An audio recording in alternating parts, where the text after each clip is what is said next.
Hey, everybody, what's happening? Welcome to the Off Air Podcast. I'm Slater.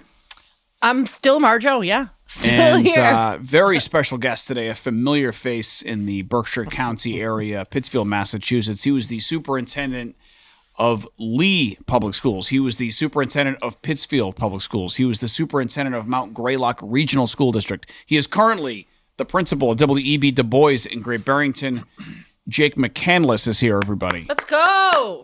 Looking good. Hello, thank you. It's been a Very while. kind. It's been a long time. I know. I was thinking that on my way into the studio. Yeah. Obviously, when you were at Pittsfield Public Schools, we had you on the radio show all the time. But Probably pre-COVID. yeah. Yeah, it was. Yeah. Yep. I had a student walk in the other day, so I meet our kids at the front door every morning. I'm out in the sidewalk, and a student came in. She's like, hey, I was listening to Slater and Marjo, and they said that you used to drive around on snow days. Yes. We do reference Yes, that. we do. That is so like, funny. A level I was of like, oh, commitment glad that- I'm not forgotten. I'm holding Yeah. in the way, but I'm I not know. forgotten. So thank you. That was a big decision you had to make all the time, you know?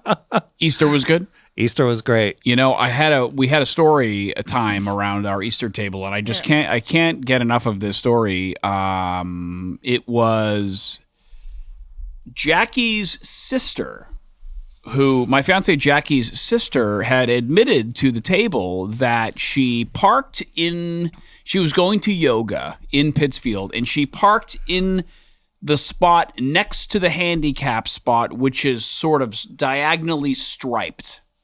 I also think it's worth noting that the parking lot that yoga studio is in is never full of cars. It is never It might full be of fuller, cars. but there's always a place to park. She It's not like noted- that was the only option. She noted that. Okay. All right. But somehow she rationalized that, you know, it was sort of a time of day where there was no one going to yoga who was disabled or something like that. She had their class roster. She knew. And she didn't want to walk.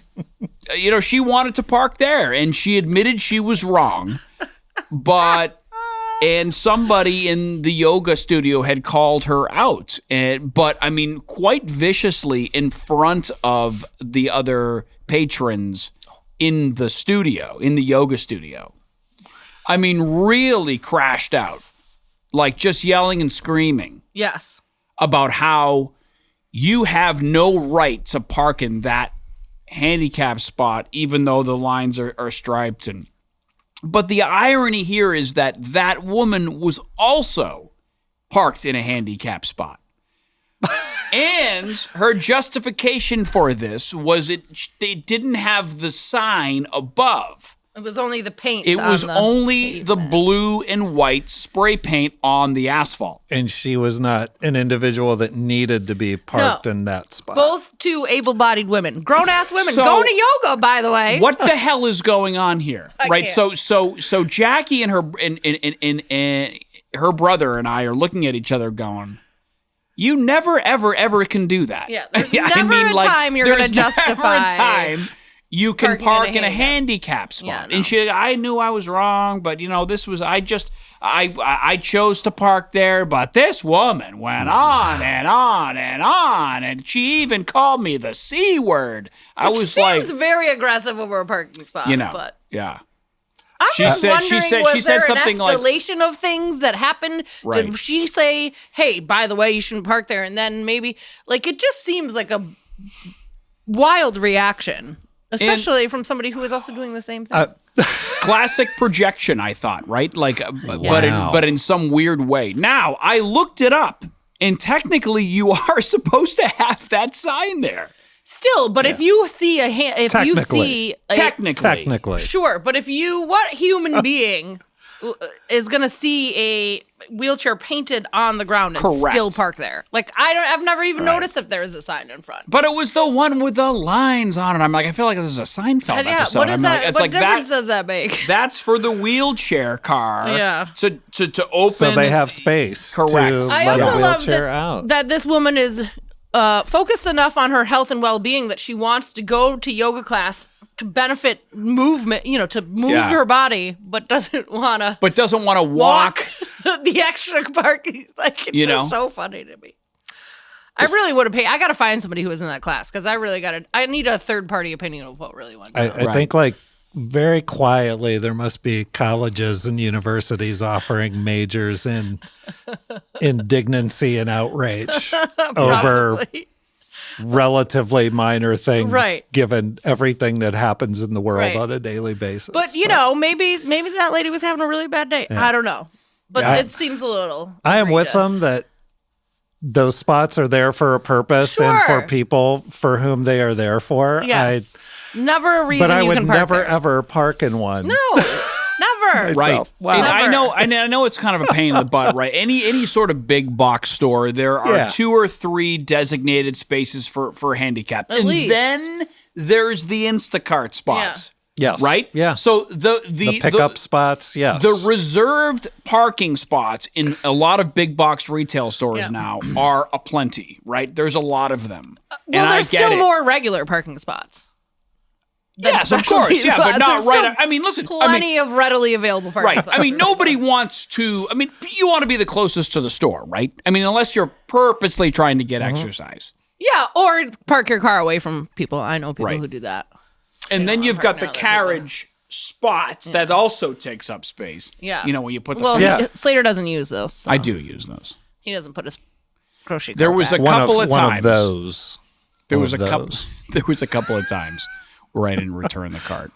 My wife and I always gather the ones that we walk by to, you know, so you leave yours out. Don't worry, good Samaritans like us will take care of it for you. We'll pick it up for you.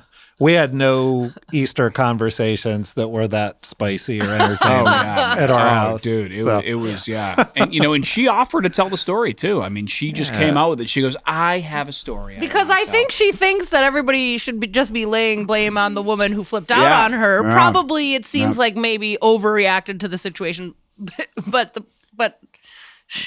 she's like not taking responsibility for her part of the story. She even claimed to have said to the woman, "You're going to do this on the holiest day of the year." Swear to God. No, she didn't. I swear to God, dude. That is amazing. Yeah. She's just gonna invoke the name Wow. of the Lord. I So said, "Thou holy. shalt not take thy Lord's name in vain." Really? thank you. Oh Yeah. my gosh. All right. We're gonna get somebody from that yoga class on the podcast. Wow. That's the real rundown of what happened. Oh, I know, my God. really. I'm like, really, you're going to park and you know. Listen. Oh yeah, that was. You don't understand. It was an early class or something. I don't know what the justification was. The point is, like, this is not a woman who is a mean woman. This is a nice person with a heart, and it just goes to show you, like, people are many things, and they'll just justify things in their brain to do things that they don't want to do. Yeah. We're great at that. We're Yeah. excellent at it. We're great at that. Oh yes, I'm certainly guilty of it myself. So, I mean, are you so? Good story. Yeah. Thank you for sharing. Yeah, that. no problem. Yeah. Breaking bread. The Lord has risen. Let's, You're going to do this on the holiest day of the year? It's really fun. That's- I mean, really? That part's awesome. I mean, Yes. really. It's probably the funniest part of the story. Just the terror. I mean, she was just abhorred at if that's even the right word, at this lady for just, I mean, relentlessly calling her out and being a, you know, just Well, a you know. Karen with a capital K. So it's like I say to my own children almost every day. They lived with us, and I say to all of our kids at DuBois now, sometimes people have a really, really bad day. Absolutely. Just, yeah. And who wants to be Sometimes- judged on their worst on their day, right? on a bad day Yeah. or their worst day. Yeah, for sure. absolutely. For sure. yeah. Well, Absolutely. we somehow wanted to segue into like the state of education in Massachusetts and Pittsfield. Wow. I know that's I mean, you know, and what you've sort of taken from your years in education. You mentioned something when we were before the cameras were rolling, something about school and how, you know, what matters at the end of the day in terms of mentors and parents who love you and all that stuff. So Yeah, you know, it's getting to do. It's funny. So, you know, I was a superintendent for 19 years, all 19 years in the Berkshires at Lee and at Pittsfield and at Mount Greylock. And I really enjoyed that and I really loved that. And then I thought I was done. And then this opportunity to be a principal again came up in Berkshire Hills. And it's funny. We have a student. I'll actually use his first name. He would love that I'll use his first name. His name's Orville. and about solid first name. Super solid first name, Yeah. super solid young guy. He says to me, like, the second day of school last year, it was my second day with kids in the building. He said, Mr. McCandless, my grandma said that you used to be a superintendent. Is that true? I said, yeah, Orville, that's true. I was superintendent in Lee up the road and then in Pittsfield and at Mount Greylock, Williamstown and Lanesboro. He looks at me, he goes, oh, can I ask you a question? I said, yeah, Orville, of course, feel free. And I'd gotten to know Orville a little bit that summer. Okay. He was in the school for a couple of days. He looks at me, dead serious, said, what did you do that you had to become a lowly principal again? Like you got demoted. Yes. That's he used the word lowly, and I said, yeah, it does. Like I said, do you know what an organizational chart is? And he goes, yeah, I know what an organizational chart is. I said, well, yeah, as far as organizational charts go, I probably have been demoted in terms of kind of being really excited about getting up and coming to work. I feel like maybe I've been promoted. Yeah. So, I'm really grateful for the opportunity to get to work. I've always worked really hard to be in school buildings, even when I was a superintendent. There was lots of bureaucratic and political stuff to deal with. But to get to actually work in a school building every day and see the custodian early in the morning who's clearing the snow. This winter, it felt like for the 60th time, clearing the snow and the ice, to see the food service staff getting breakfast ready, to see the teachers and the paraprofessionals come in, and my assistant and our executive assistants. It's just been a real joy to get to wrap up feeling this useful again and being this boots on the ground of an educator. Yeah. So I wouldn't have necessarily planned it this way, but what a gift Peter Dillon, the superintendent in Berkshire Hills, gave me by letting me do this for a couple of years. And I think I would do a couple of more years if I had taken better care of my body in years gone by. But it's like, there are days where this job is really physical, like just keeping up with 330 middle school kids, 10 through 14-year-olds. And I get home and I'm like, at about 7 o'clock, I'm like looking at my watch, and my wife is like, no. you can't go to bed. No. Here's your Geritol pills. Go to bed, So it's time. It's time to let somebody with some different ideas. I hope I can still be of use somehow. Anybody watching this that hires substitute teachers, I think I'd be okay at that. But you'd be the highest paid substitute teacher in the state, maybe. Yeah. Do you get more money based on? No, I'd get sub rate. Just happy to be there. Yeah. It would be that. But it's been interesting having this opportunity to sort of think back to more than 3 decades in education, a decade of it in Virginia, in rural Virginia. And then, 24 years here in the Berkshires and in Massachusetts. And, as I go to work every day and I think to myself and I got the chance last year to work with a gentleman named Dom Sacco. Dom was on the school committee here for a few years in Pittsfield.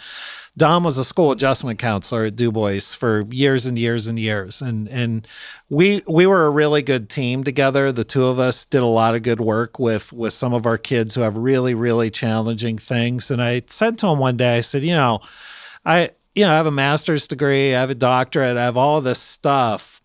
All these kids really, really need, or the part of me that I feel is most useful, is the dad, or the uncle, or in some cases, kids would tell you grandpa.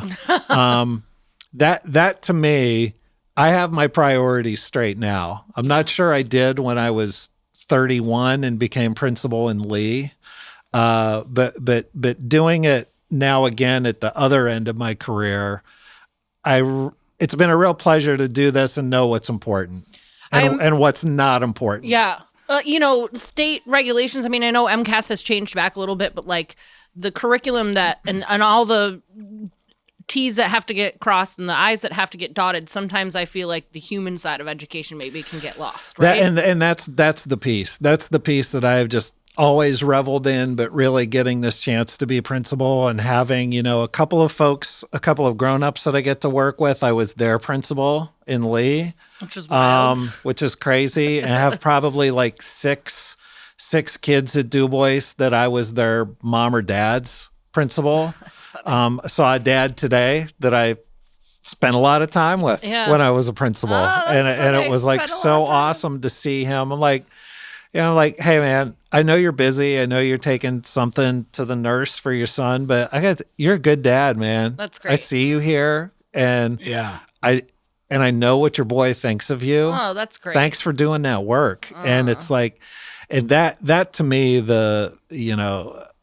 if I didn't have to do the bureaucratic stuff and the state stuff and the teacher evaluation stuff, that I'm not sure any of that really moves us along as much as just digging in for the human stuff. Yeah, especially as kids have more and more online influence and that non-human contact, actually having people in the building changing their lives. We have kids, like our fifth graders started kindergarten in online school. And a lot of them have cell phones and a lot of them have social media even. And it's like, wild. What an interesting mix. You started school on a Zoom call. Mm-hmm. You, at 10 years old, have access to stuff that in 1981, me as a 10-year-old, I couldn't even fathom. Yeah. I was excited to go to McDonald's 2 or 3 times a year. I get it. It's like, to have somebody that will sit and have a conversation with them. And this is what I admire about the teachers at DuBois so much too, and the paraprofessionals and everybody there. They will sit and have a conversation with a kid. And in those moments that the conversation's happening, that's the most important thing happening in that grown-up's life. Mm-hmm. And the kids get that. Yeah. And it's important. Yeah, it's funny you've come this way, and after all those years, you're like, that matters so much more. You get lost in the curriculum, right? Yeah. I did notice that you said dad and grandpa and uncle, which all seem to be the male sort of role model. Is that what you see missing a lot of in one's life, where mom is sort of present, or is it that? Take it away. Yeah, well, part of it's that, I bring being a dad. Mm-hmm. And as the 3 McCandless kids will tell you, right, mom and dad bring a really different game to the stadium. Yeah, yeah. My wife Tamara's game is brilliant. It's different than my game. Yeah, I totally. Think my game is just different. But I do, and my time in Pittsfield, I mean, there were, There are some dads that are busy doing what they perceive as being the priority. The priority for them. Sometimes it's making a living. Sometimes, it's just, and I've met so many wonderful moms and so many wonderful dads over the years. Tends to be moms that do a lot of the school stuff. Although I'll tell you at DuBois, I observe it's probably there's some dads that I just have to stop and say, you're gonna thank yourself when you're like 50 or 60 that mm-hmm. you're doing this when you're 30 or 40, mm-hmm. and your kids when they're in their 20s and 30s, they're gonna thank you too. So thank you for putting in that time and that effort. And I just but there's obviously a lot of kids that male figure. I agree. Yeah, that male figure who. You all know me. There's no part of me. I'm not going to pretend to be macho in any way other than I can grow facial hair. Yeah. But it's just, dads, uncles, grandpas, we bring a different thing to the game. Totally. It's not a better, it's not a worse, but it can be different. Yeah. Yep. And I see that really resonates. That really resonates with kids. Yeah. No, I agree. Yeah, and I think in public schools, it's been a good tool of mine. It's been a good tool of mine throughout my career. Yeah. We're a blended family of 5 now, so I've got 5 to parent, And two of them are biological. But I was dropping Liam off to baseball practice at Lanesboro Elementary, and he said, "Dad, can you stay to watch me?" And I said, immediately, I was like, "No, I can't. But I got to run a Target and do this. I got to pick up this and pick up that." And I had a half an hour left, and I was in the parking lot, and I'm looking at my phone, and I started to scroll, and I said, "Stop. Yeah. Put your phone down. Get to the school." And watch a half an hour of your son. This is ridiculous. You know what I mean? So I get it. And it's, and I have, our kids are 27, 26, and 22. K through 12 in Pittsfield public schools. Now they're off doing their thing. And, I reflect like you reflect back that you had a moment where you're like, ooh, I have an opportunity here. I should take the opportunity. Yes. I reflect on the opportunities I took, and I reflect and do a little bit of self-flagellation about the opportunities I didn't take. Yeah. And, all of our kids, we were talking over the summer before our daughter moved quite a distance away. And, each of them kind of expressed that I've gone for years feeling like, after we get done here, I'm going to go back to DuBois and go to a concert, that our kids are playing. And I feel like, man, I've been so busy with other people's children. I'm afraid that I miss some stuff on my children. My kids would all reflect back our happiest memories of being children, not vacation, not, great memories of vacation, great memories with friends, great memories of just hanging out. But some of their favorite memories were coming along with me to Lee to a basketball game or to a football game or to see the play. And I felt kind of guilty. And I guess the lesson I take and the lesson I try to impart to the dads and the moms that I have a chance to interact with now is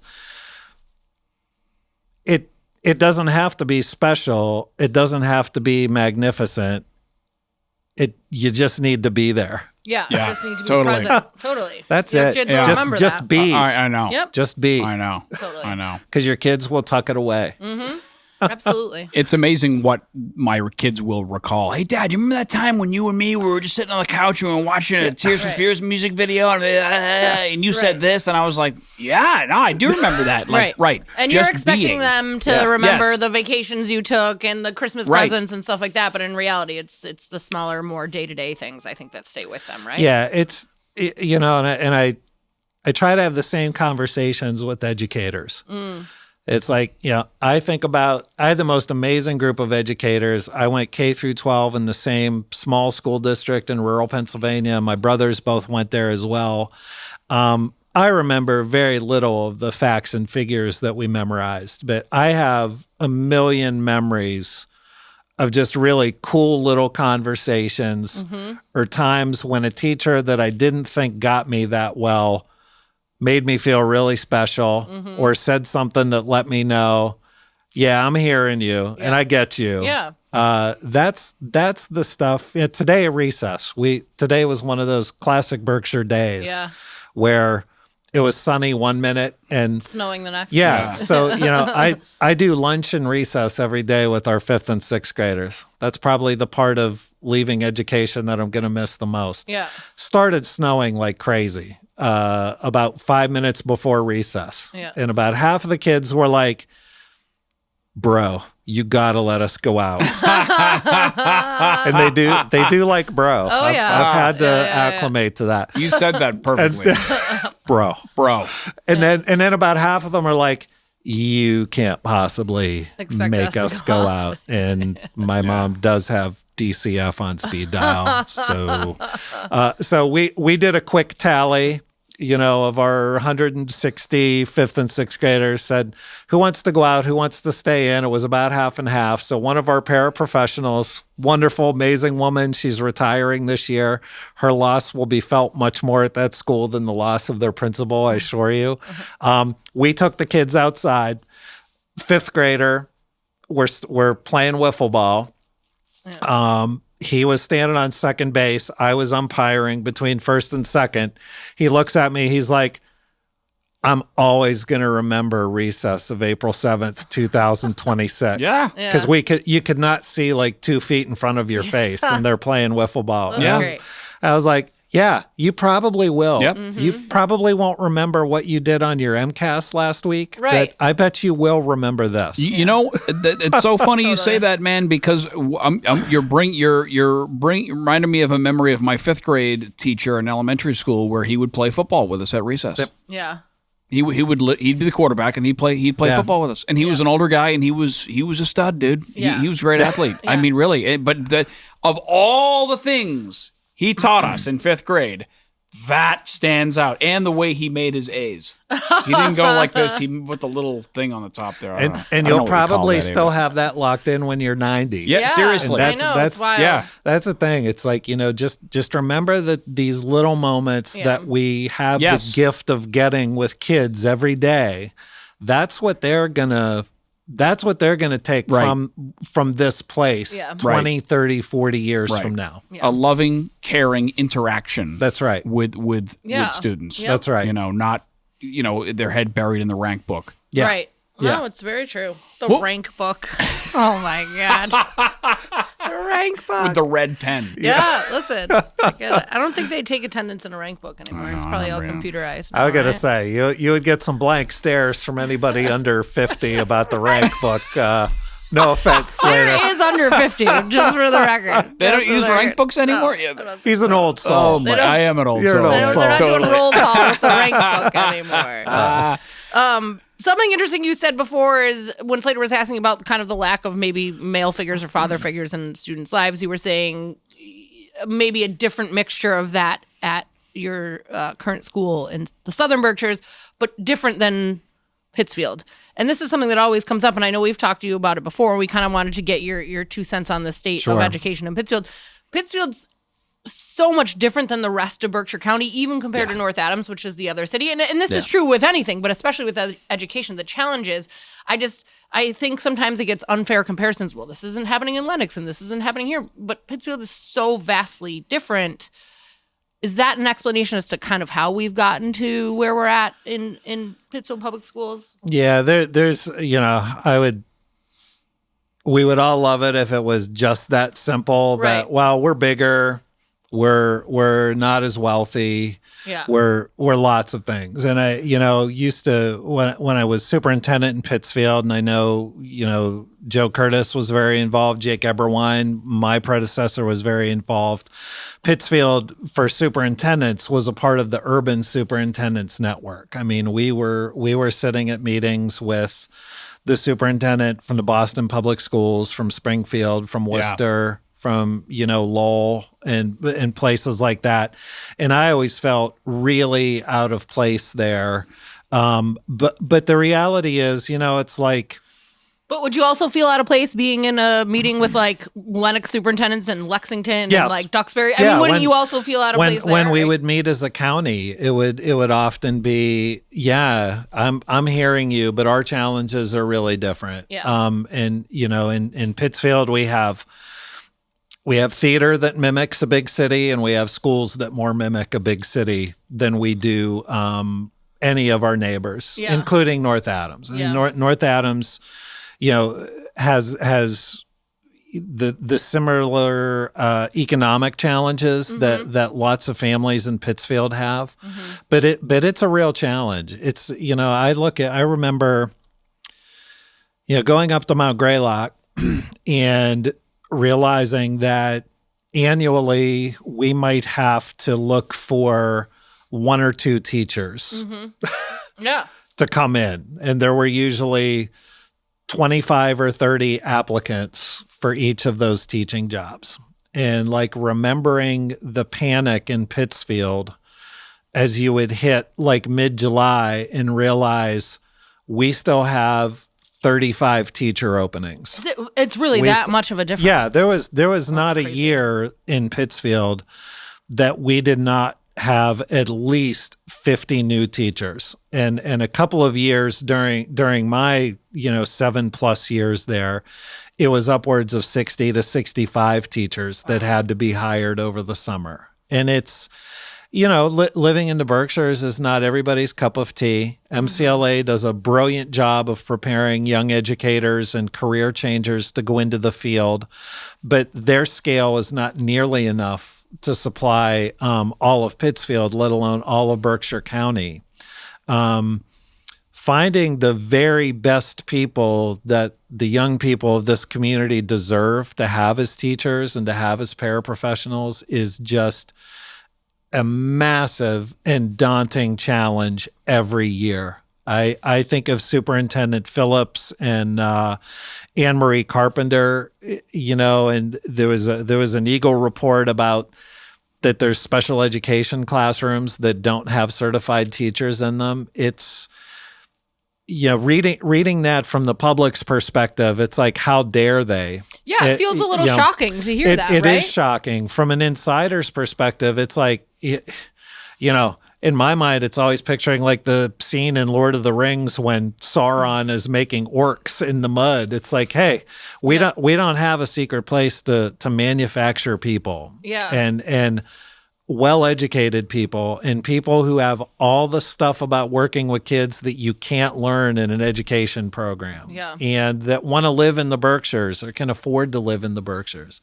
It's a tremendous, tremendous challenge. The families that comprise the Pittsfield Public Schools are wonderful. And the one thing they all have in common, no matter what their family structure is, or no matter how much money is in their bank account, or if they even have a bank account, is they love their child and they want what's best for their child.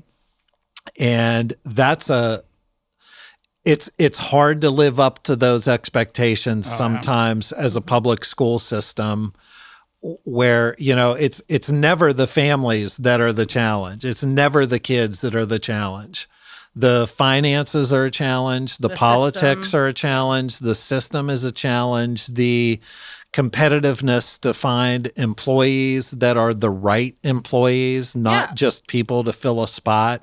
That's the challenge. Never the families, but it is really, there's some real challenges that any leader in Pittsfield has to face and take on. Yeah, I imagine it's hard to convince a teacher to teach in a district that has specific challenges when 15 minutes in any direction, they can go to a school where they might be getting paid more. Yeah. They might be dealing with less bullshit. Like, how do you convince them, The math department in Mount Greylock, one of the most brilliant departments I've ever had the opportunity to observe at work. Yep. Of the 7 or 8 of them, probably 6 of them came through and from the Pittsfield Public Schools. And then left and went to to Mount Greylock. Who's the teacher there in the math department who's married to a physical therapist in Williamstown? I just met him at a game supper. Has he been there a long time? No, but I would recognize the name right away. Man, now you're. I didn't know that. I didn't know this would be a memory quiz. I know. Can you name any math teachers from Mount Greylock? Seventh grade math. 7th grade math. Mount Greylock. Okay. I can tell you who they have kids in the school as well. The husband is he's a physical therapist. No, the wife's a physical No, therapist. the wife's the teacher. Oh, the wife's the teacher. It's a female teacher. Female teacher, yes. The wife is the teacher. I can't think of it. I'm going to have to look that up. Yeah. I'll be doing the sneaky bit on my phone under my desk. I don't know. That may be a new, there's been some turnover. Maybe. Bob Thistle that was there forever. Mr. Thistle, he was there when I was there. You remember, legend, now teaching. Went out to Martha's Vineyard to teach for a while, and is out on the Cape. I had some amazing teachers there. Yeah, that's for sure. But it's even in Lee or in Berkshire Hills or in Lenox, any of the neighbors, they tend to pay better than the Pittsfield Public Schools, and quite frankly, the work is incredibly challenging, but perhaps not as challenging as it is in the Pittsfield Public Schools. A lot more external factors, I imagine. A lot more external factors in the Pittsfield Public Schools. But those are the students that need them. Like, it kind of breaks my heart. And the Pittsfield Public Schools has an extraordinary cohort of people. But I mean, the Pittsfield Public Schools has, like 650 certified teachers on staff. Yeah. Nobody else in the you could add that. up almost every other school district in the Berkshires together, and they don't have that many. There's 1,200 employees for the Pittsfield Public Schools, and I would venture to say all 1,200 of them are pretty magnificent, and we had a good track record when I was there, and I'm sure that's the same now, and people that weren't right for the job or the job here were non-renewed. New teachers were not invited back. Mm-hmm. That's a mechanism that exists within the law for that reason of you've had a year, you've had 2 years, it's not working out. But it's just the scale of Pittsfield is such that it's really, really challenging. And that's just personnel. Yeah. Yeah. What I always want to ask you, why, or a teacher anyway, why do we learn math? I was told math was sort of to sharpen your brain's functionality. I mean, what is the point of algebra 2, trigonometry, calculus? What is the point of learning that? Yeah, there's the notion that still exists from like the 1800s and the 1900s that some of what we do in school is not about the subject itself. It's about mental discipline. It's about building mental discipline. Right. As much as that seemingly started to go away, probably post World War II, it's still there. I was just reading an article not long ago about, do all kids really have to have Algebra 1?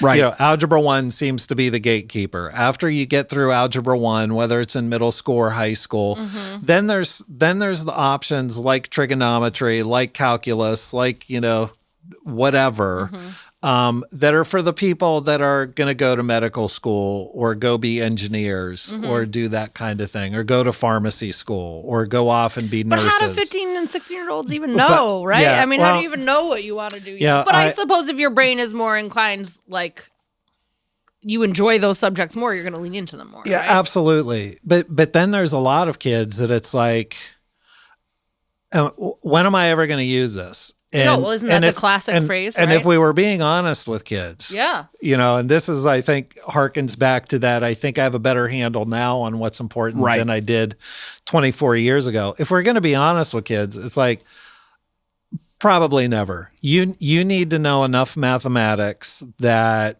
you can make sense of what you read in the newspaper or see online. Yeah. You need to know enough mathematics not to get ripped off financially. Right. And you need to know enough mathematics, practical mathematics, that you understand the process of getting paid, saving money, and spending money, and living your adult life. And I think one of the reasons why vocational education it was such a gift to me to get to see vocational education from the inside out in Pittsfield, is that if you're doing math at Taconic, a lot of it's because as an electrician, you're going to need to do this math. Totally. As a future person working in media, this is the type of math you're going to need to know. And the Velcro that it offers to kids, it's very sticky. It's like, oh, okay, I get it. It's not asking them.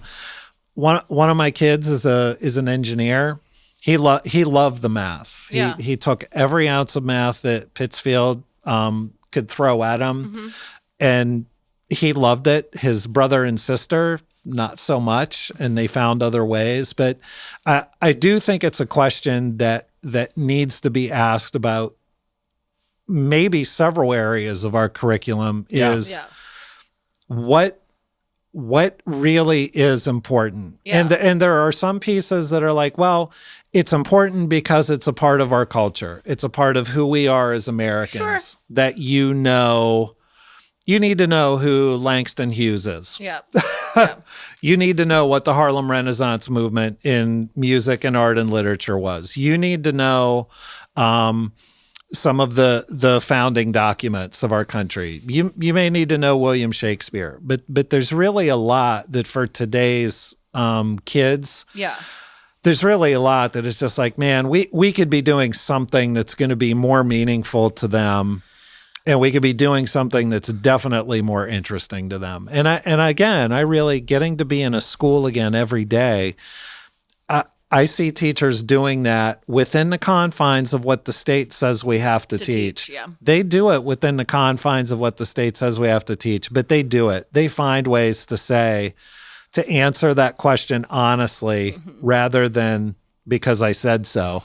Why do we have to learn this? I mean, I would also push back a little bit that it's kind of a life lesson. Like, life is hard sometimes, and sometimes you have to do shit you don't want to do that you're not good at, and it's going to be challenging, it's going to be frustrating, but that's what you have to do. It is. But there's also so much time that the youth have, and there's so much time and so many things in the school day. It's like, I understand if the time could be used for something better, but like sometimes you have to do things that you hate doing, right? I mean, we've all done, that's part of life. Yeah, right? that is part of going to school is just learning discipline and helping you to mature in a setting that's not home. Yeah, totally. And mature. Learning to take, show mature respect to people who aren't in a just community. Your parents And respect Right. people that are not just like you. Yeah, I agree. So, there is a piece of it. Yeah. And I think Massachusetts, I think our statewide curriculum frameworks actually do a really good job of balancing what everybody needs, still offer what some kids need, whether that's vocational, whether it's interest-based, whether it's arts, or whether it's, taking every AP class that a place like Pittsfield High School can offer. It's hard to serve that broad of a spectrum of students. It's very everybody hard. needs, or you got a lot of kids that fall right in the middle. You got a lot of kids who need maybe have some extra challenges that need a little extra help. And then you have kids who could probably teach themselves an AP class, right? I mean, it's how do you... And they're all learning so differently. How do you have a classroom of 20 to 30 kids that are all learning completely differently and serve all of them? It's very hard, and I think it's one of the multiple areas that the Pittsfield Public Schools actually have an advantage over all of our smaller neighbors. When you have a high school with 600 or 700 kids, you can actually program for the number of kids who need, really, they're still working on, you need to master basic math and literacy. That's just a reality. Nobody loves it, but it's there, and we have to address it. And we can't just ignore it. Yeah. And when you have 600 or 700 kids, you can program for that. You can also program for the dozen or 20 that are probably going to be choosing from among the elite colleges that want them to go there, and will give them money. Yeah. And then you can program everywhere in between, whether it's the amazing fine arts department, the amazing musical department, the English classes, there's sort of the traditional, you're in 11th grade English, but there's also, I'm going to take sports fiction for a semester. I'm going to take science fiction for a semester. Mount Greylock manages to still offer Tolkien for a semester. Yeah. I got to take some really cool electives at that school for sure. Super cool electives at that Mount I still Greylock. use. Yeah. Intro to Psychology, Dr. Ostheimer. As a longtime career waitress and bartender, I used memorization skills from that class. Like I reference stuff I used in that class, learned in that class all the time. Electives were fun. They were my favorite part. They're awesome. Yeah, totally. Yeah. I spent most of the day on March 13th with Tomo at an Tomo. event. He was a very cool teacher. He would be so thrilled to hear you say that. But it's like the elective. When I went to school, my brothers and I all took wood shop and metal shop. Totally. Yeah, same here. Yeah. My wood shop teacher, I'm about as handy as a foot, but I'll tell you, man, Mr. Powell made me believe that I could do anything. Yeah. Before my mom died, she probably still had our garbage around her house somewhere. The stuff you made in but wood it's shop like and metal that shop. was so much fun. No, totally. And even as an adult, thinking through how to do things around the house or how to do it safely. Yeah. I think of Mr. Powell. Yep. At Lakeview Middle School, in 1984. Yeah. And it's like, and that's the pieces. It's particularly at small schools, because you have the kids that need basic math, basic English. You have the kids who could probably learn anything if they had access to a computer. They could be sitting in their garage, and if they have access to a computer, they can teach themselves anything. Yeah. And then you've got all of those young people that are in between somewhere. But the common thread among them is that if you capture their interest, every one of them can learn and do serious learning. Yeah. And that's where I feel like we sometimes miss the boat in our adherence to like an MCAS-driven system. But standards are also important at the same They time. are. I think it's like finding, They are. Yeah. If there was one subject that you could make mandatory within like a non-elective, this is what all students have to take, like English or something, what would it be? Yeah, it would be, I wouldn't even say English, although I'm a English teacher by trade. And I just had this conversation with an 8th grader that wants to be a policeman. And we were talking about what should he be taking in high school and in college. I'm like, here's the one thing that every amazing policeman I've ever met does super well. They're a super strong communicator. Yeah. They're an incredibly capable communicator. Whether it's in writing, face-to-face, one-on-one, or if it's to a group of people, or if it's in the writing of reports.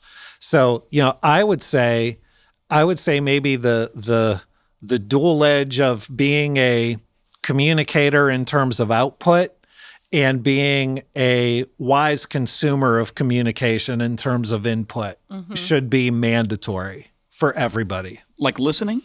Like listening, like telling fact from fiction. Being discerning from to the what you're media. hearing. Yeah. Yeah, just being discerning and being able to tell, there's always going to be debates about what's true and what's not true. Oh my More God. so now than ever. Talk about the state of the world. Yeah. What's Yeah. true and what's not true. That to me is like 100%. And it's not a conversation we were having 25 years ago. I'm not saying It that's good was or bad, not. but No. nobody was saying, okay, there's no two sets of fact. There was factual information, and that was it. Yeah. And now it's literally a debate It's as like to what's factual and what's when not. I was a kid, if Walter Cronkite said it, yeah. Listen, it was maybe if not. Peter Jennings, we feel yes. that way about Peter Yeah. Jennings, right? If David Brinkley said it, if Peter Jennings said it, if Tom Brokaw said it, it maybe If wasn't. Ted Koppel said if yeah, we're really getting into it now.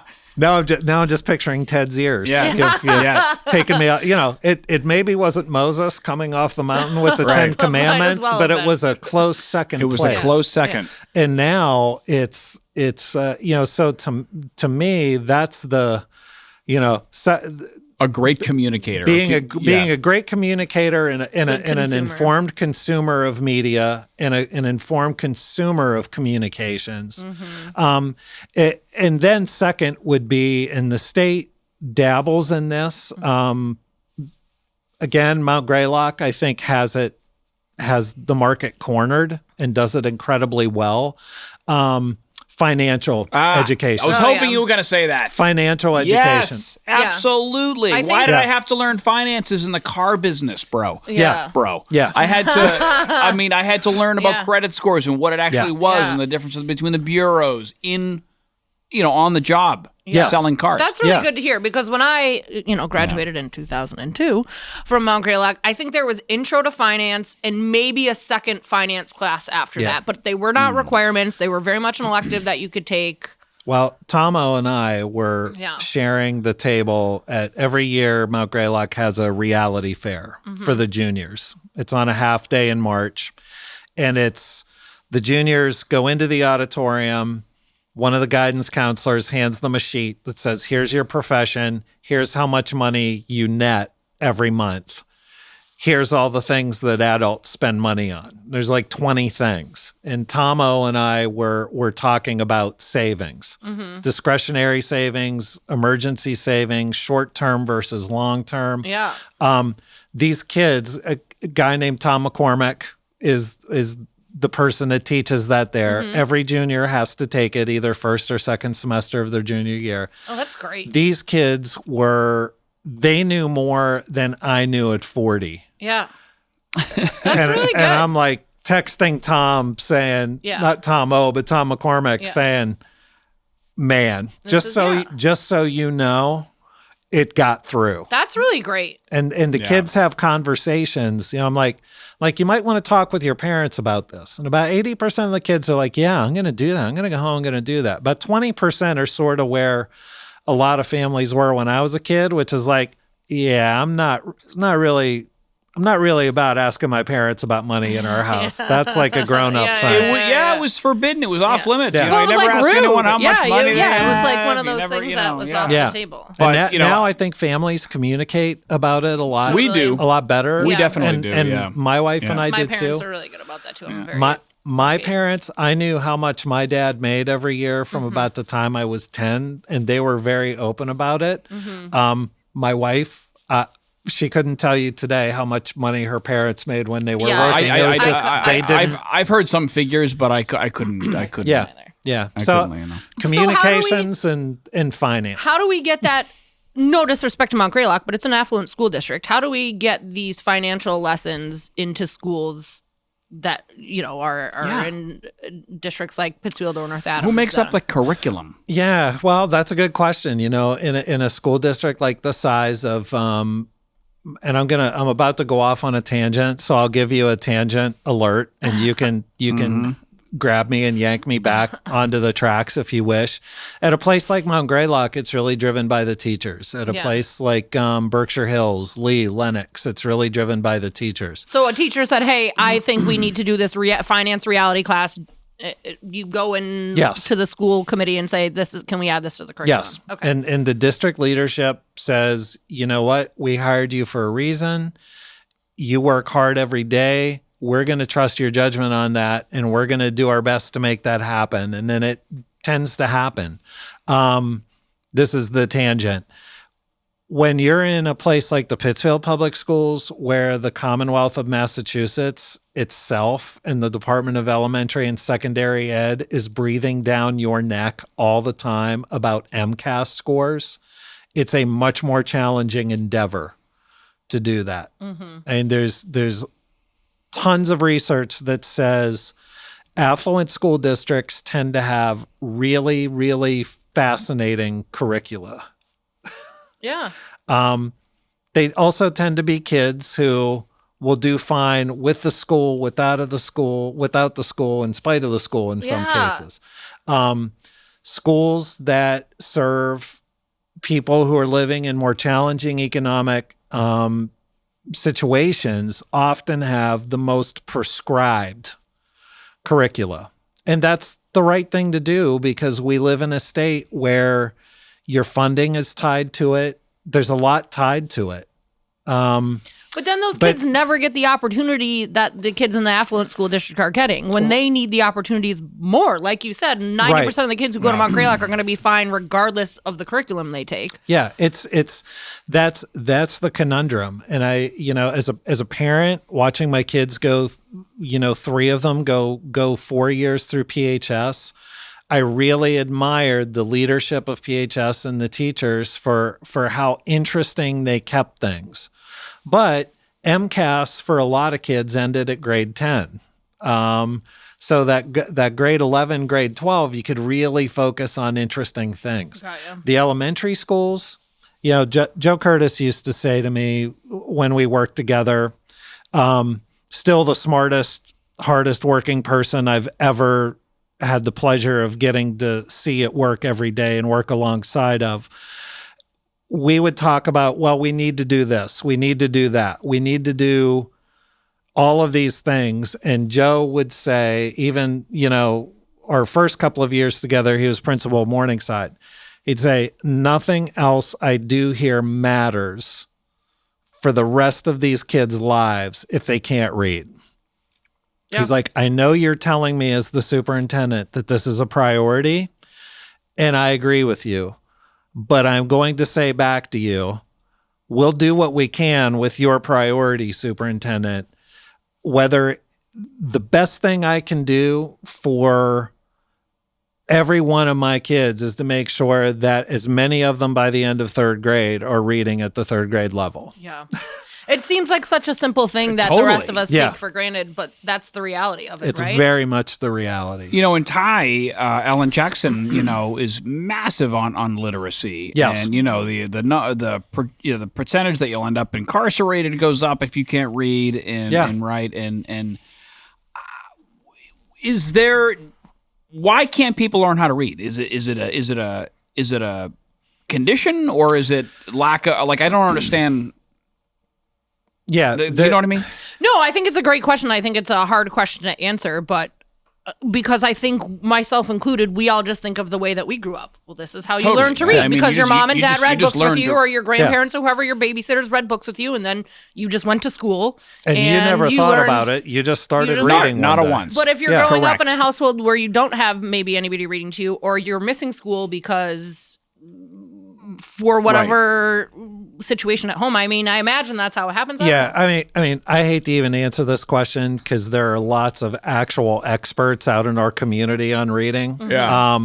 But reading is partially a science, it's partially an art, but and I'm so grateful for the description that both of you gave about how you learned to read, because that's how I learned to read too. You just kind of started reading, but you probably had thousands and thousands and thousands of experience with the spoken word and the written word. Yes, we would. The Before letters would you make hit out a that sound. point. Yes. Yeah, and you just you know, a lot of us are able to internalize it without even, you know, there's lots of studies. I don't want to quote them because I will get the numbers wrong, but the number of words that a kid hears who is growing up in a two-parent household where the parents have rich vocabularies, do a lot of reading, you know, are listening to podcasts, or the radio. you know, just hearing the spoken word, Yeah. listening to the radio, Just exposure to words. versus kids Yeah, that yeah, yeah. just don't get that. Because they're in a single parent household, or maybe they're home alone because parents are Parents working are two jobs. working or, their tails off, you know, Right. and then, you know, or they're- their taste in sort of extracurricular activity is not great. it's just Yeah. it's just different. Yeah. It's just different, you know, and Right. then there are kids with actual disabilities with you know, something that falls Right. into the big area of like dyslexia, yeah. which no two cases Right. sometimes seem to look alike. Right. Yeah, We and- have two, we and have when- two dyslexic kids in our home. So Yeah. and it doesn't look like, you know, I always thought dyslexia presented itself as you just read the words backwards. Yeah, It's just yeah, instead of yeah. left to right, it's right to left. Yeah. It's not. If it were that simple, Yes, it would be right. like Yeah. most things. If it was Right. that simple, Right. it would Yeah. be awesome. Just but switch it. it's this whole big Yeah. realm of things, Yeah. and Right. there are people who dedicate their lives to very specialized. But it's a matter of getting, you know, the right thing for your kid at the right time. But you know, yeah, it's just a real challenge. It's a real challenge, and I don't know if I knew what the answer was, I would be, you know, out. Saving the world. I would have one book started at a time. consulting 20 years Yeah, ago yeah. and making $6,000 a day Yeah. for popping into school districts for 6 hours. Yeah. But Yeah. If you could, That's such a great point. Sorry, go ahead. I'm just thinking about the fact that there wasn't a moment in my house that was ever silent. Like NPR was Yeah. on in the background. In the car, something was on, Yeah. whether or not it was music or the news or, you know, my dad was constantly reading when he had spare time. Like there was And- constant. and think about like even think of yourself as a parent, think of yourself as a kid. How often were your parents talking to you? Yeah. Like, you know, my wife kind of makes fun of me at least a couple of times a week. Our kids are all gone. I talk to the dog. Oh, yeah. I do both sides of the conversation. Yeah. Posey. My mother's dog is deaf and she talks to that thing. That's what okay? I'm saying. You know, I mean, my wife is convinced that's how I get out the real smart alecky side of myself, because Posey is nasty. I'll just say it. She's a lovely dog, but when she verbalizes, she's nasty.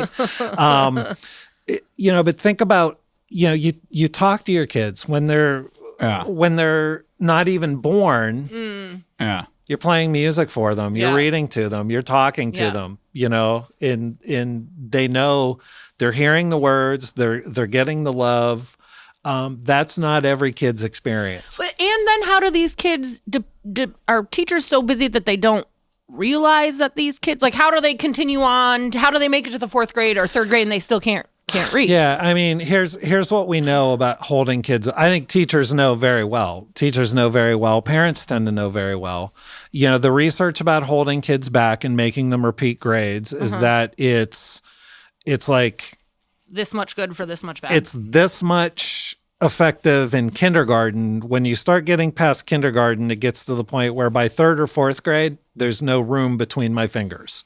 But what it does to their psyche and their self-image and their self-confidence is rarely made up for. Got ya. And if you're doing the same thing again, like it's 180 days of the same, unless it's a drastically different set of interventions you're trying, what's the use of doing the same thing again? So it's, and teachers know it. And the reality is, and this can happen in affluent districts. Certainly in my years, I've seen family situations that it wasn't about money, certainly wasn't about education. It was about just the level of anxiety, anxiousness, and sometimes hate between two parents that kept a kid from really concentrating on what they need to concentrate the 6 hours they're at school. Yeah. But for a lot of kids, it's just like and not that they have the vocabulary or they're thinking this, but the reality is learning anything that you're trying to teach me, teacher, is like number 85 on my priority list. Yes. That I'm sitting here with I've got right so many now. problems at home that, I mean, this is down here on the... Yeah. Even I'm at that just- young I'm- of an age, they're thinking about No, Right. no Yeah. question. Right. My alcoholic father, or, you know, Yeah. what's going on at home, Yeah. or Yeah. my And- grandmother's sick. Or, In our right. words, Right. the way we would describe it would certainly be different than the way they describe it. But there's no question they're feeling it and they know it. Right. And they're feeling things about it Yeah. that they don't have any idea what to do with. I feel like that is the first thing teachers ask, even on like TV and movies. Is there something going on at home? I've noticed a change. That's directly what the go-to is, right? It is. But, I mean, you got to have a pretty deep relationship with somebody For them to open up to you. about- for them to open up in a way that's going to be helpful. Yeah. And then if you're a classroom teacher, you know, we've been kind of binge watching Abbott Elementary. I love that show. I do too. So good. I can't believe I missed the bus for so long and I'm getting it's on great. it 5 or 6 years. But, you know, it's like that. There's some things about school that they don't quite get right. But I'll Sure. tell you, they get so much right. And one of the things they get right is, okay, you have a relationship with this student. This student has opened up with you. Now what do you do with that? Yeah. You know, there's one counselor serving 300 kids. Yeah. You know, there's it may be something that's even beyond the depth of the licensed clinical social worker. That is, it may have something that requires a medical intervention. It may have something that really a psychiatric intervention is what's appropriate. Yeah. So a classroom teacher can know full well, and our teachers here in Pittsfield, everywhere I've been, build those relationships. But it's like, okay, now what do I do with Yeah. it? And I think like the second time around for me getting to be a principal, I don't like it any better, but I'm much more comfortable sitting with a teacher, sitting with a family and saying, I don't know.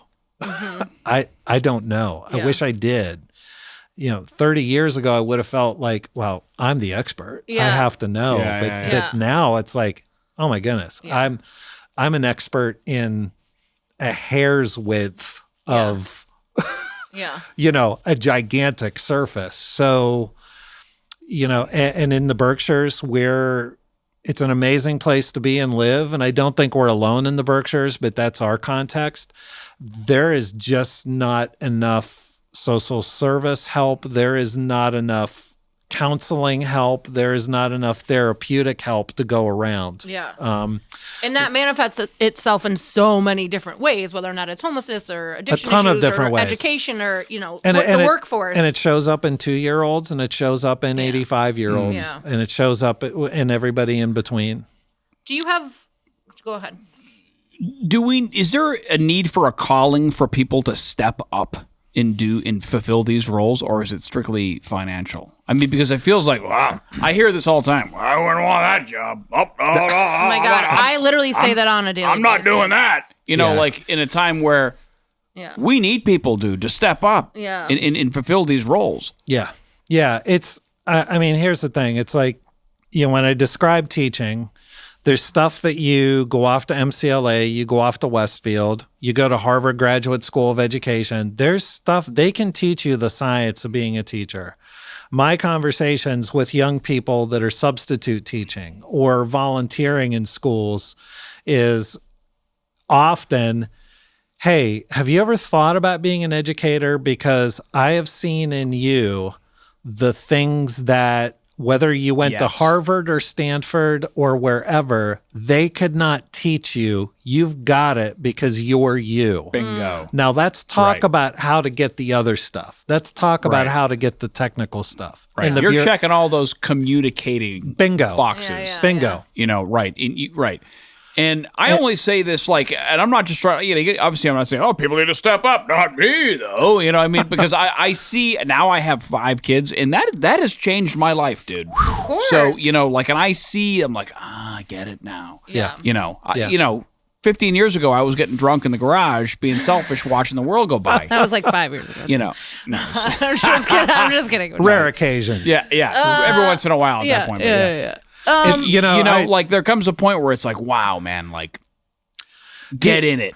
Yes. Get in the fight, dude. There are, but it's got to be, I look at the folks that run BMC, they have the same challenge. I look at the folks that run General Dynamics. It's like, we need people to step up in lots of different areas. But isn't education the most important thing? Because literally it's the future. It is. I know what you mean, but there's an apathy which people want to get high and play video games and eat candy. I understand. That's fun. But I also think people are also just trying to do the best they can for themselves and their families. I think of this one teacher who I know who everybody knows, who's an amazing teacher and was at Pittsfield, dedicated for years and years and years. We had somebody on the podcast last week that referenced this teacher's class and how it changed their life and blah blah blah.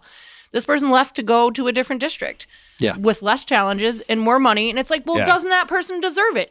That person's quality of life is probably, I'm willing to bet, a little bit better than it was when they were, serving students at Pittsfield Public Schools. Yeah. And it disappointed me. I'm like, but you were one of the good ones. You're what the school needs, but they also have the right to do the best they can for themselves. I'm talking about well-abled bodies, well-abled people who are just sort of doing nothing. Oh, I see what you're saying. That's what I mean about those calling, people are never going to be contributing to the greater good, though. And I'm not saying there's this big vast pool of people who are just not stepping up, but it's it needs to be the right people. It needs to be the right people. This isn't a draft. And then we need to have... This isn't a military draft. That's exactly right. And then we need to have the right programs to get them trained, to get them licensed, that are doable as an adult when you're trying to balance everything else, and that are affordable. I mean, the community college being free of charge for people that don't already have a degree has the potential to be a game changer. Berkshire Community College changes lives and makes lives better for all of us that live in the Berkshires on a daily, hourly, minute by minute basis. But that could be a real game changer. I also feel like, using your phrase, hey, step up. Right. There's things that those of us in educational leadership could do to make it more palatable, because a lot of times it's not about money. It's about, you're a professional. Are you being respected? Are you being heard? Are you feeling valued in other ways beyond getting a paycheck every 2 weeks? Yeah. And sometimes that's hard. Sometimes that's hard to do, particularly in a bigger organization. Yeah. Also think, occasionally it's the right conversation to say to a parent or a guardian or a caretaker, you got to put first things first.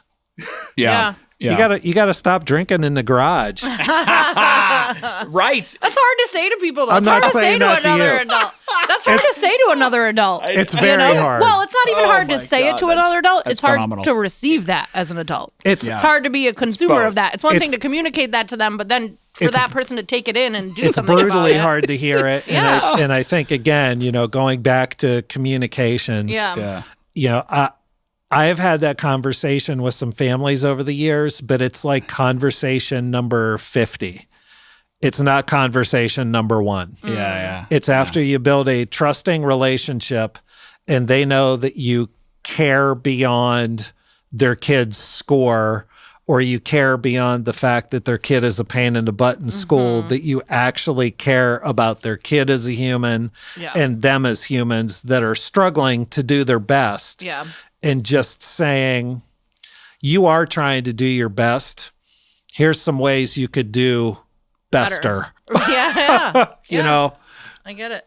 How are kids today with the changing world in terms of LGBTQ, race, politics? How does that sort of present itself in school? Yeah, it's amazing to me getting to, coming from almost a decade in a school district in Virginia that was about 35-40% African American kids and about 60% non-African American kids, and seeing how it was like there. After growing up in a community where everybody was white, going to a undergraduate college where not everybody was white, but the kids that were of another race tended to be, hey, my dad works at the UN, or my mom is a professor at the university down the road.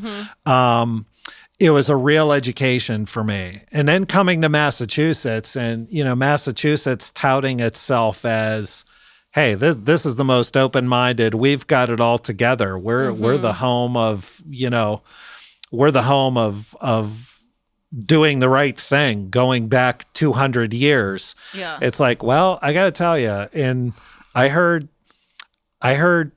white people using the N-word a lot less frequently in Virginia than I do in my corner of Massachusetts.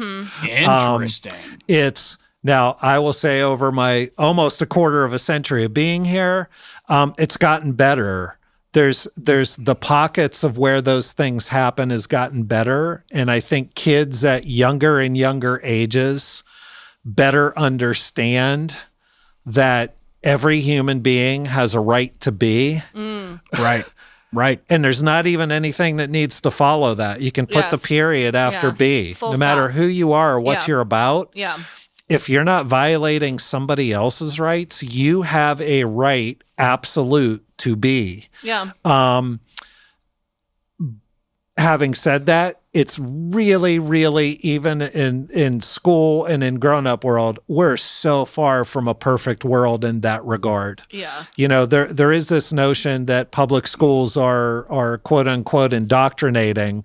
Public schools aren't indoctrinating anybody into anything other than you have a right to be, and so does everybody else. And we want you to be the wisest, best informed, most thoughtful, most savvy consumer of media, that you have the right to be too. But it's getting better, but man, there's still a lot of work to do. Still a lot of work to do. Just to help everybody be the best human being they can be. And a phrase I use a lot, I don't preach at kids, and I fully understand the separation of church and state, but it's like, almost every religion has its version of, hey, among the most important things you need to do, love your neighbor the same way you love yourself. Yep. Yeah, that's a common theme. And my dad would always say that to my brothers and I, and he would add the caveat, not that he felt he was in a position to be adding to the Bible, but he would say, and you should love yourself an awful lot. Yeah. because you're the only you that ever was and ever will be. Yeah. And so, that to me, it's like, I use that phrase a lot. It's like, hey, man, you gotta love that person as much as you love you. You gotta care for that person as much as you care for you. Mm-hmm. And oh, by the way, you're doing a bad job of loving yourself right now. You're doing a bad job of caring for yourself. What can we do to help you do better? That's the kind of indoctrinating I've tried to do over the years. Yeah. And so long way to go, but boy, there's a lot of good work being done. It's great to hear. Yeah. On the back end of that question, how often do students bring up the president, be it Biden or Trump, Or just politics in general. or politics in general, and how do you handle that? Yeah, I will tell you, and even thinking about when I had high schools under my umbrella, going back to 2016, going back to the first time that President Obama was elected, not as often as people think. Not good. as often as that's people good. think. That's refreshing to hear. It's just not as often as people think. Good. Kids are still kids, huh? Yeah. Kids are interested in what they're interested in. Our 8th grade civics teacher at DuBois is very, very forthright and very honest, and the kids talk about current events, and it's done in a respectful way and 360 degrees. How do they not let their own bias leak into that, though? Yeah, especially when you're talking about things that are basic morality, like this is right or wrong. Right? Yeah, but now that's up for debate. I think sometimes the honest answer, and watching people that do this work do it, and in my own conversations, like, look, this is what I think. This is what I think. So you got to acknowledge, in every realm, you have to acknowledge your own biases. And I think it's really important to acknowledge your own morality and your own character and your own ethics. It's like, this is what I think, and I'm happy to talk to you about it. Why? I'm happy to talk about why. But I'm older than you doesn't mean I'm necessarily smarter or wiser. Yeah. When you're talking to kids. But I'll tell you, it just does not come up that frequently. If it does, it's from parents. Sure. And we have we try to have respectful conversations about it. We try to have. I will tell you, It certainly didn't break my heart not to be a superintendent during this second go round of this administration. Yeah. I'll let my own bias show. That's okay. I'm very happy to be spending my day with kids and thinking about how we can be protective of some of our kids in extra special ways, given the conditions, and how we can help all of our kids be better consumers of what's actually true versus what's not actually true. But I had a lovely chat with an 8th grader yesterday about their Easter dinner conversation. It was maybe spicier than even yours, Slater, and felt much more personal to the kid. And they just, one of the things I think I bring to my job now that I didn't bring a long time ago is a lot of times kids, and my wife has taught me this too, as I spent the first half of our marriage trying to solve every problem she had, and then she let me know that's not actually your job. Your job is sometimes just to listen to my problems. Right. Yeah. That I really try to take that to my work with kids. Is they're not, if they want a solution or they want potential solutions, they'll tell you. A lot of times they just want somebody to sit down, shut up, and listen. Yeah. Sure. I want to talk at you. Yep. Because I need to say these things out loud. Yep. Yeah.